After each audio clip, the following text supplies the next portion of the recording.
Surinder Bhatnagar, housewife, 31. Let it snow, let it snow, let it snow. Surinder Bhatnagar is lying on a bed in an overheated room lit by a single fluorescent strip.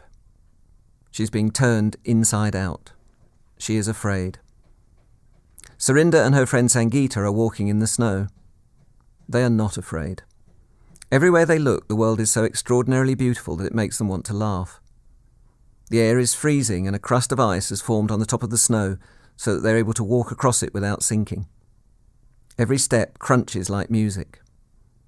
The day has dwindled to a soft, muted grey except for one corner of the sky where the snow clouds are reflecting the lights of the city, the colour and texture of a plum's skin. It snowed all the previous day. Surinder decided to stay indoors, take it easy.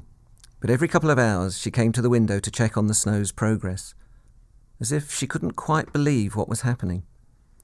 For hours the snow fell heavily and steadily. The only difference she noticed was that sometimes the flakes were the size of a 5-pence piece, sometimes twice that size. The snow continued through most of the night. At 2 a.m. she got out of bed, went to the French doors and turned on the garden lights. The old Christmas song kept going through her head. Oh, the weather outside is frightful, but the fire is so delightful. How wrong can you be, she wondered. The weather was amazing, magical. The fire, her bed, this bedroom were all stultifying, but she could hardly get dressed and wander around the garden in the middle of the night. Sanjeev would be unlikely to understand, particularly now. What possible business could she have out there in all that dazzle? The song continues to whine through her brain. When we finally kiss goodnight, how I'll hate going out in the storm. She thinks to herself that Sanjeev could have written those lines. She never would have. The phone call from Sangeeta next morning and her suggestion that they go for a walk was like a release from a bad dream. Sanjeev was concerned, of course, reluctant to let her go, but she said she would be fine, that it would be good for her. And it was. It is. The snow came in on a strong wind and has formed a stripe up one side of every tree.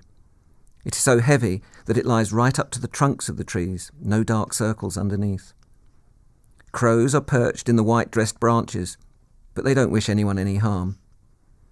As Surinder and Sangeeta walk through a stand of oaks, every one of which looks ridiculously perfect, the silence closes in on them. They stand still for a moment.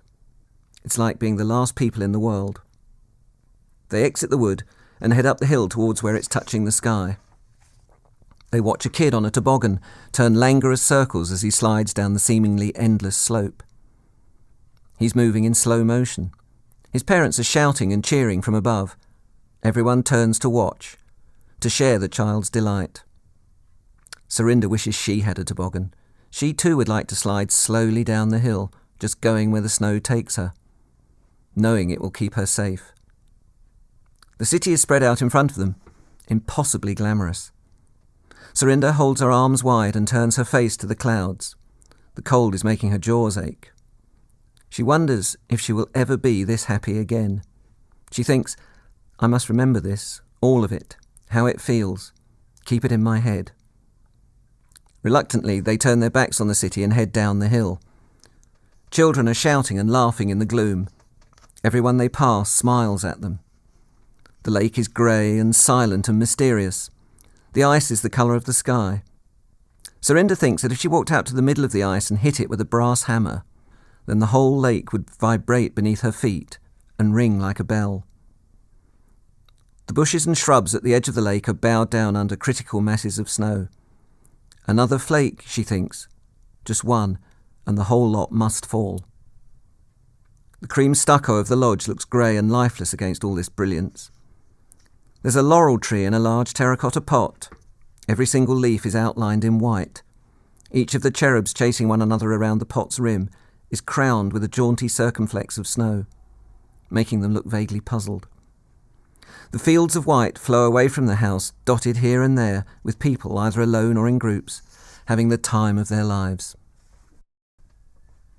Surinder is lying on a bed in an overheated room lit by a single fluorescent strip.